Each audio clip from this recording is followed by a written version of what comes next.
This is the Startup Still Say podcast. Thank you for tuning in. Do us a favor, like, subscribe on YouTube or LinkedIn, and be sure to give us your feedback. Hope you enjoy this episode. Hello, everyone. Welcome to a brand new episode of Startup Still Say. This is Anthony Prakash, as always, your host for the show. And today I'm honored to have Chandan Chatarjee on the show. Chandan and I met probably a couple of months ago in Bangalore at the TIA Summit, and Chandan was super kind enough to actually moderate the panel that I was on. We hit it off. I was super impressed with Chandan's background and what he's accomplished and accomplishing, both the past, present, and future. So Chandan's going to be an awesome guest for us to learn about, what he's accomplished with companies like Nokia, his move from India to the Nordics, and what he's currently doing, which is to help a lot of startups as an investor, as a board member, as a mentor. So Chandan, first of all, super happy to have you on the show, and I'm excited for our conversation. Welcome. Thank you, Anthony, and really nice to be in this show. Thank you for inviting me, and as you were very warm and generous with the introduction. I hope I'm really looking forward to having a good, nice chat over here. Perfect. So, Chandan, for people who don't know you, why don't you give us a quick rundown of, where you started your career and, how did you move from, say, the large corporation that is Nokia, where you almost spent 20 plus years, to kind of what you're doing today? Can you give us a quick rundown, and we'll obviously double click on all those components? Right. No, thanks for that. Maybe we'll step back a bit as we talk about my career. Actually, I grew up in India with my father being in a transferable job. We moved around India and, almost every 2-3 years. So I've kind of schooled in 8 different schools for the 12 years of my schooling. And then, after my engineering and an MBA degree, I started my career with the House of Tatas, worked for a short while with ITC, and then came Nokia into India, which was kind of a very, very pivotal change, which changed my career. And I think one of the things which I sort of look back and see, and you use the word already, Anthony, you said pioneering. I've had a very pioneering sort of assignments in whichever company I've been. Like when I was at the Tatas, I started in the coffee trading desk, where I was helping the team with trade finance and deal structuring. And then I moved to India's first aquaculture project. So these were some firsts. And then when I joined Nokia, it was a company which was sort of at the cusp of change in terms of what was happening with telecoms, the deregulation that India was going through. And Nokia itself as a company was a challenger, which had come into the space where, there were the established ones like Siemens and Ericsson and, all the Nortel and Lucent and everybody else. But Nokia was a sort of new kid in town. So, from both angles, this was a really, really huge change that we were driving. Yeah. So how did you, you mentioned Tata, you mentioned Pioneer. Do you think all these things happened by chance, or you went looking for these, Chandan? Yeah, I have to say, after the Tatas and the ITC roles, I was looking for a change, but I wouldn't say joining Nokia was completely well thought through and planned and everything else. Yeah. There is definitely an element of serendipity that happened, So the headhunter picked me because they wanted somebody of a particular profile and that location, which was Kolkata back in those days. And, I joined a technology business where, the company was sort of on a rapid growth, 30-40% a year is what Nokia was growing. And India was going through a deregulation. So can you imagine, joining a company? I mean, think about telephony in India. You had to wait average of 4 to 6 years to get a telephone line.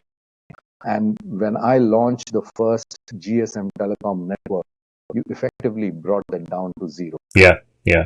Fascinating. Yeah. I still remember the days, I used to live in Chennai. That's where I grew up. And in our street, our house was one of 2 houses which actually had a telephone line, right? Telephone. So people in our street used to give our number to whoever their relatives were. They will give us a call, and they will call after 10 minutes, and we will run and get whoever's on the street to bring in. And speaking of, Absolutely. I think only people in our times would remember, what a PP call is. There was a terminology called PP. yeah, So you have to call the person, yeah, and that's when your time yeah, starts. So yes, exactly. very, very. Yeah, so you're bringing back my childhood memories. And I mean, speaking of Nokia as well, I have super fond memories of Nokia. I mean, I must say, Nokia was not my first phone. I had another, I mean, I think it was one of the Alcatel ones, which my dad handed down to me. Okay. That was my, I mean, and again, for those listening here, I mean, people these days, my daughter who is in middle school wants a phone. She has a phone right now. Back in the day, my first phone was I got when I joined my first job, right? I mean, that's when I got my first cell phone. And I still have super fond memories of my 6310. I know that was not the most popular model. The 3310 was like by far the most popular model. How was that, just even bringing that into the market, Chandan, I mean, it is almost like a new category of sorts, right? I mean, to bring to the Indian market. I mean, what do you remember from those early days of, just trying to break those shackles? Yeah. So a number of things, Anthony, which led to some of these decisions. So when we launched Nokia in India in 1995, I think we had all of two models. There was a high-end model, and then I think it was called the 2110. Mm. Sorry, I remember 2110 and the 2020. They were the hard brick-like phones. The big phones. That's what they were, and there were not too many models. So GSM was there, and then we sort of kind of sized down from there onward. But also the whole telephone import or the mobile phone import instrument was subject to very high level of duties. So one of the things I remember in my pioneering years was doing not only work with the market in terms of developing it. One of the things that happened in India, not many people realize, is that we leapfrogged. We had fixed phone, and we went into GSM. Most other markets went through an analog base of mobile telephony, which we just simply leapfrogged it because we were late in the game, just as well. But what that did was that the phones manufacturing and the import was subject to huge duty, which meant that we were getting a lot of phones through the black market. And we worked with the government very closely to reduce the duty, but also then to bring price point, which is the 3310, which you mentioned, which would be right for the Indian market. So, pioneering in both directions, from the government side, working with them to get the customs duty to a manageable level. And what we made a case to the government was that, look, so much of it is coming through the black market that, you're losing out on the revenue. So if you reduce the revenue, if you reduce the tariff, we will bring all of this. So your overall net would increase, and therefore the total collection would be higher. Yeah. Which is what happened. Yeah. That's incredible. I mean, I feel that, I mean, at a certain point, I mean, you almost had the largest market share amongst the cell phones, right? I mean, we did. Yeah. By far. By far. Yeah, exactly. So how long did that take in your recollection, Chandan? You said 1995. You came in. Yeah, so it's an incredible thing, I mean, Nokia became a sort of known brand in the mobile telephony around 93, 94. And think about it, Anthony, in 1997, Nokia was the world's fifth most precious brand. 4 years flat. I think it also had to do a lot with the industry because the telephony business was just growing at a phenomenal pace anywhere in the world. But I think an incredibly great job, people used to talk about the Nokia interface, the phone, the robustness, whatever. It just led to, incredible growth that I still remember 97, we were the fifth most valuable brand. That's great. And so was Nokia India a separate entity, or you still had a lot of support and kind of investments coming in from the mothership, if you will. Oh, yes. Oh, yes. I mean, we were a wholly owned subsidiary of the mothership. In fact, one of the things in the initial years which was difficult was to make a case for India. Yeah, You know, yeah, we even couldn't customize the advertisements. Mostly went with what was global, probably adapted for language at best. So yeah, the mothership was the dominant thing. I think all of this changed and pivoted when the new telecom policy came in 1999 and the new set of licenses, the pan-India licenses came. When the market started to expand, I think that's when the real action started. yeah, yeah. I still remember, I mean, yes, Nokia was dominating. There were so many different models around to early 2000s. And there was a time, I think this was the first foray of the Reliance group of companies into the cell phones, right? I mean, so they chose, if I'm not wrong, they chose CDMA instead of CDMA. GSM, which was the Reliance phones. I mean, how did do you remember anything from how Nokia reacted to that entry? So very well, Anthony. We were in the GSM domain. So from a technology choices perspective, we fought a very hard battle, tried to do our way to convince people to take the GSM, which was the more market-driven, more sort of commercially viable. But of course, Reliance had their own reason for choosing CDMA. So it was a loss both in terms of infrastructure, but also in terms of mobile phones because Nokia wasn't making that much CDMA phones. Yeah, We were mostly strong on the GSM phone. yeah, yeah. So yeah, it was a loss. Okay, so loss for, I mean, in the sense for Nokia not to venture into there. I see. There. Okay, Yeah, okay. yeah, Got it. So from back then to, I mean, you're no longer associated with Nokia to what you've seen gone on with the company and where things are with smartphones and all of that. I mean, what do you think, in terms of approach, at least from an India perspective, Nokia could have done differently? the whole.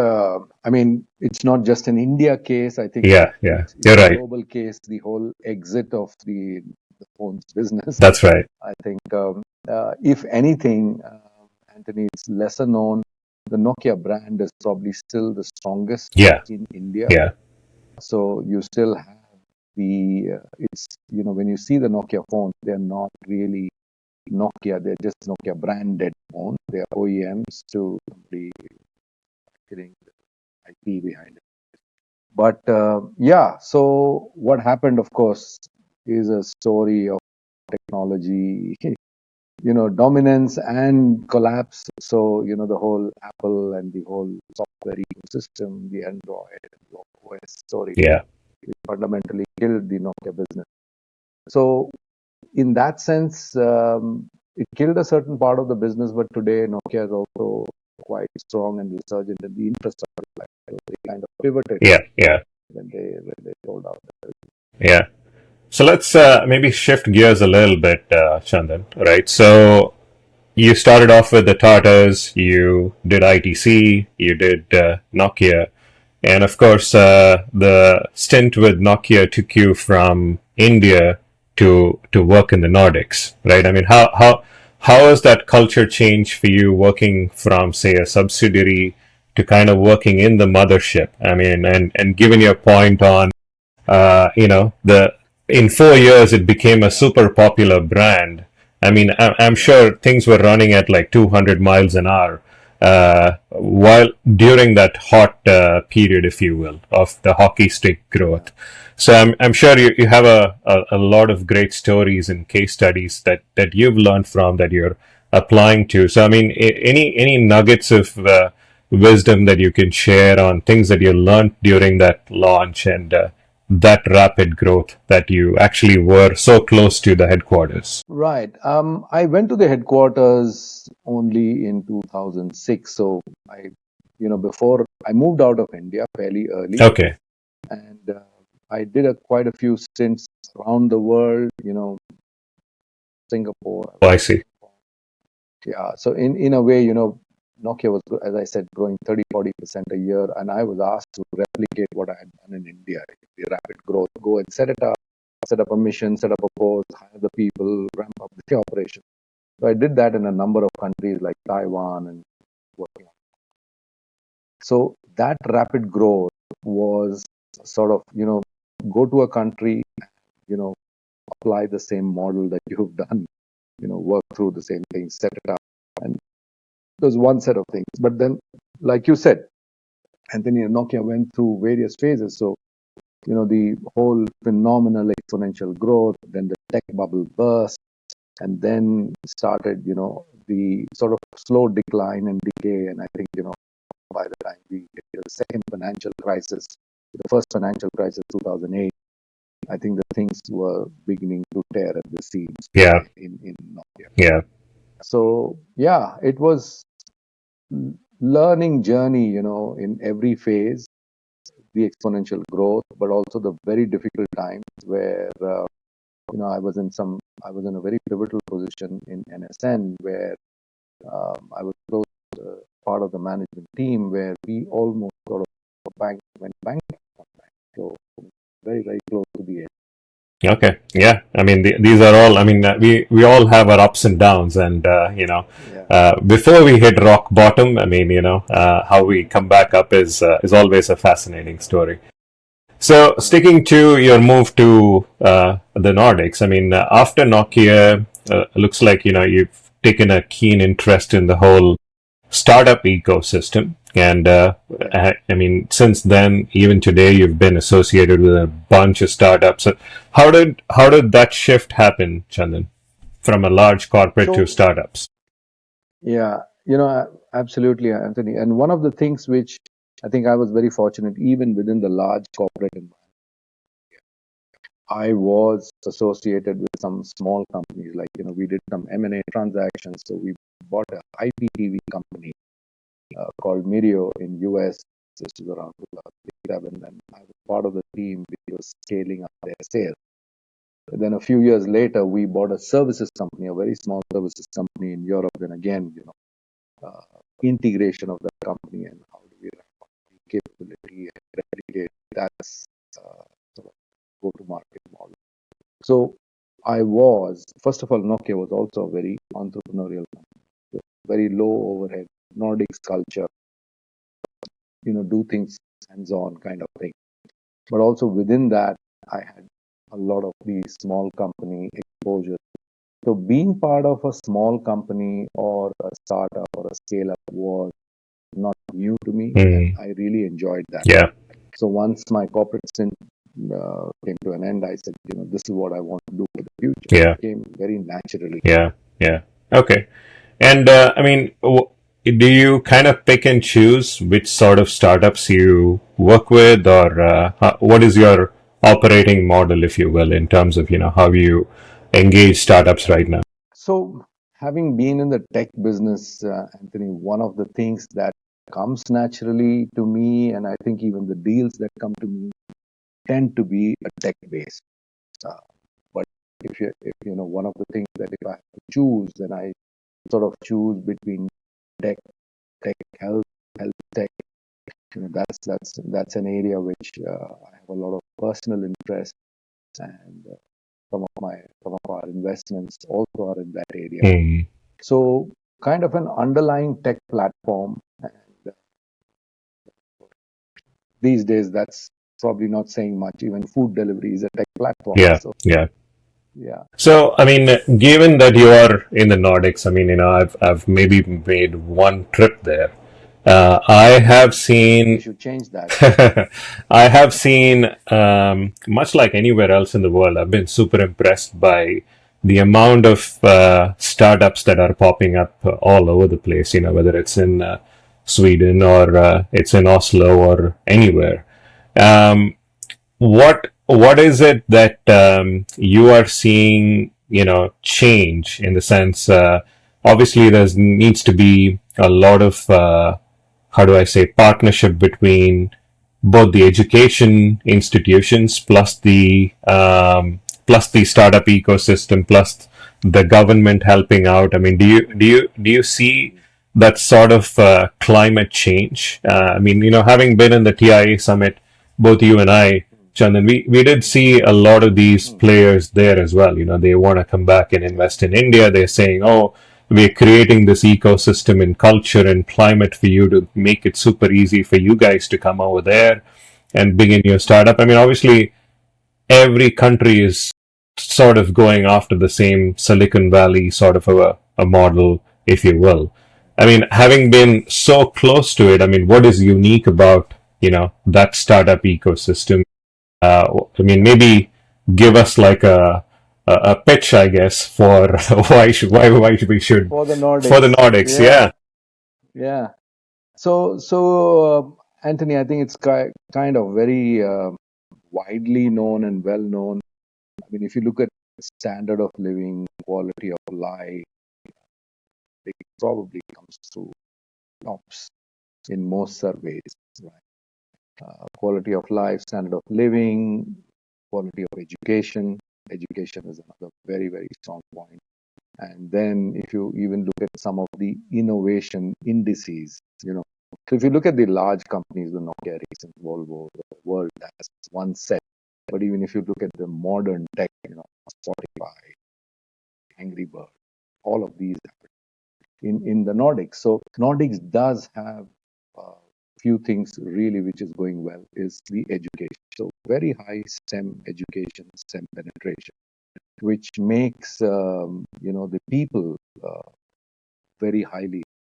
The second part, which is very important, particularly in an entrepreneurial journey, is that in the Nordic environment, risk taking is relatively easy because you do have a strong safety net. So if you fail, you don't fall, you are caught by a net. So go ahead and experiment. Why not? And if you look at it, Anthony, since we graduated from schools and colleges, I think the whole world has moved towards entrepreneurial venture, right? Young people, when we graduated, wanted to do either consulting or, investment banking and things like that. But today, I think the most sought after jobs and campuses are either go and join a startup or you do a startup of your own. Yeah. Entrepreneurship has come center stage.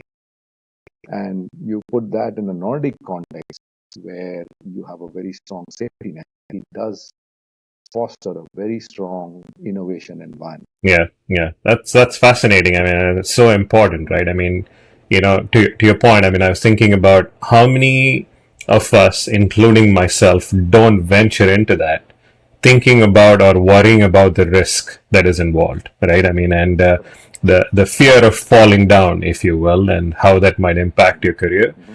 And that is a super important point. And I'm assuming there's both private sector and the government involved in giving you that safety net, right, Chandan? Absolutely. Yeah. Absolutely. So I think, the private sector, of course, provides you the opportunities. And one of the other things which is also great in Nordic is the cooperation between, let's say, the startup or the corporate and the university. So, good university education. But if you go back and look at many of these startups, they are all part of some university PhD thesis, and how that thesis got converted to something more commercial, and then it went on and on and on. So very close to a California model, but a slightly different manifestation. Yeah. Horses for courses, as they say. So you got to adapt to where you are. So given that you've been in tech, I think you've worn a marketing hat quite a bit as well, Chandan. So let's say, in today's world, from your viewpoint, as you look at all the trends that are happening, right? Let's say it's AI, and this week was a big week in quantum computing, if you will, right? And then this week as well, people are talking about, how regulation is actually clamping down on small tech, right? So in the Valley, if you look at some of the venture capitalists, they'll refer to startups as small tech, if you will, and they were taking sides in the recently concluded elections as well, right? As to who is helping, who is hurting, that sort of thing. What are some of the trends from your standpoint that you're seeing with tech and where investments are happening? Anything that jumps to mind? Yeah, I think some very basic generic things. I mean, if you were to just pick the trends, if you do a Google search today, you'll find AI, data analytics, and all of that. I mean, you and I sit through investment committees, and it's the second or the third sentence every startup wants to pitch. Yeah, so that's one side of it. Of course, it's going through a hype cycle like many tech trends. There is no doubt very strong substance in AI and all that is happening.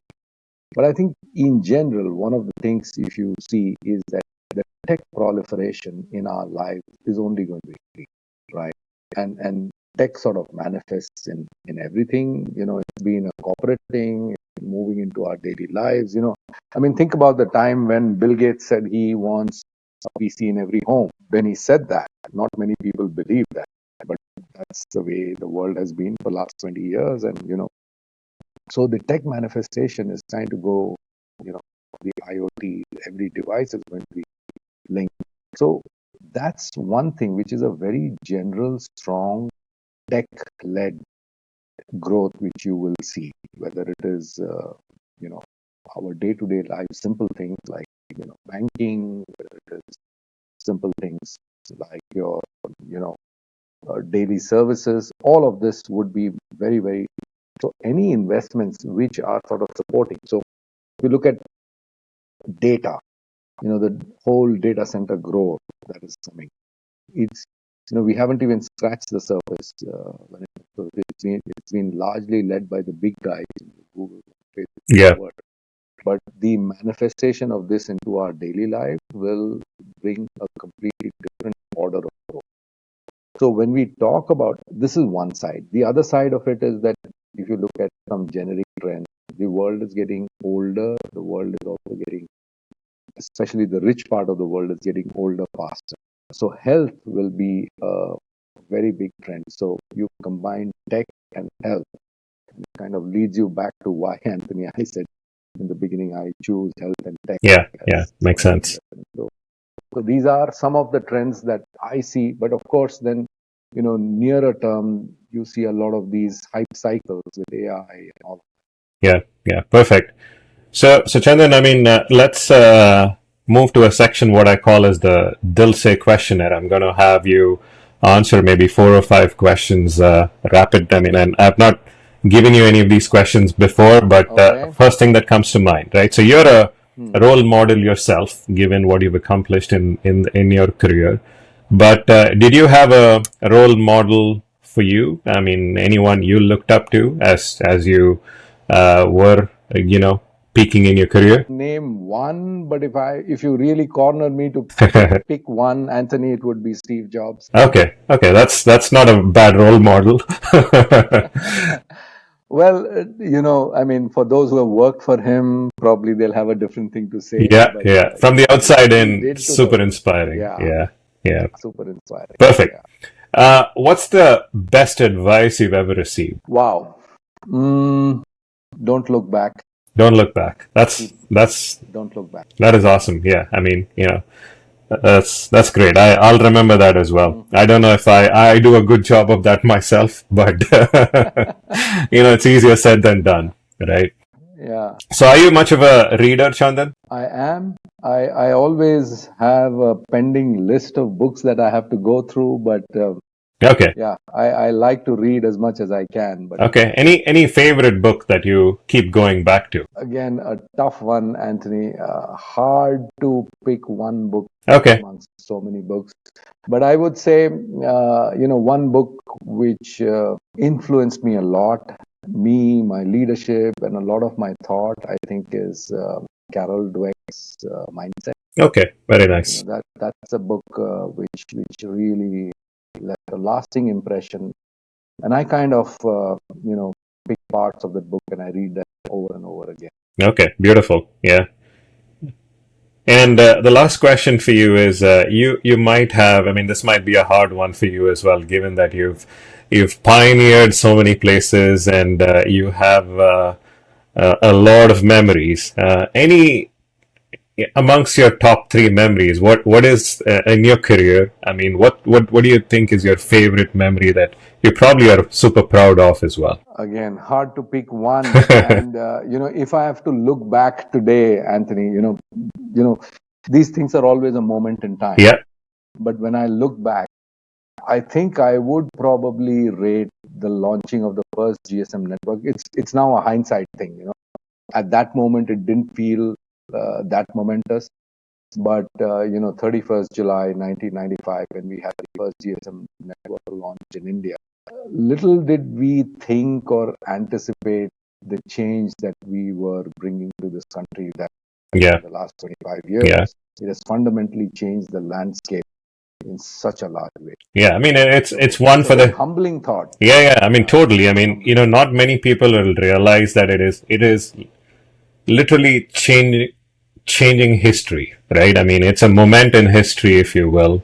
I mean, again, people think about 1947 and all of that, Yeah. because I mean, this changes the path that the country is taking in terms of where it is in terms of the global economy, because connectivity was so important, right? So kudos to you for that. I mean, and I'm glad I know the person who did that for India, right? So, super No, awesome, I mean, Chandan. it was a big team, but yeah. And like I said, Anthony, at that moment, it didn't feel as significant. But when you look back and think, then it kind of, the whole import of the whole situation kind of hits you. Wow, Yeah, yeah, what a indeed. big one. Super cool, Chandan. So, but I'll let you go with maybe one last question. You are in a position where you can look back at a lot of your struggles, wins, and memories, and advise these new companies coming up, and you are aware of a lot of these trends. So, for any entrepreneur out there listening, any word of advice for someone who might be starting off on their journey? I think something very simple. Entrepreneurial journey is tough. It's probably going to make every entrepreneur has his moments about why did I do this. But on the other side, just believe in what you're doing and no shortcuts. One of the things which many times I come across in many of these discussions, people get too enamored by the big numbers and the big things that have happened with, Sergey Brins of the world. Not everybody is going to be a Sergey Brin, but at the same time, don't make money making your only motive. Just believe in the thing that you're doing and drive that. That's going to be your best. Beautifully said, Chandan. A wise word. So, thank you so much. So, Chandan, first, thank you for taking the time amidst your super busy schedule. I'm glad we were able to do this. I learned a ton. No, really happy. Yeah, Really happy to do this. perfect. I learned a ton myself, and hopefully, people listening and watching will do the same. Thanks so much again for joining us, Chandan. Appreciate it. Thank you, Anthony. Goodbye. Bye bye.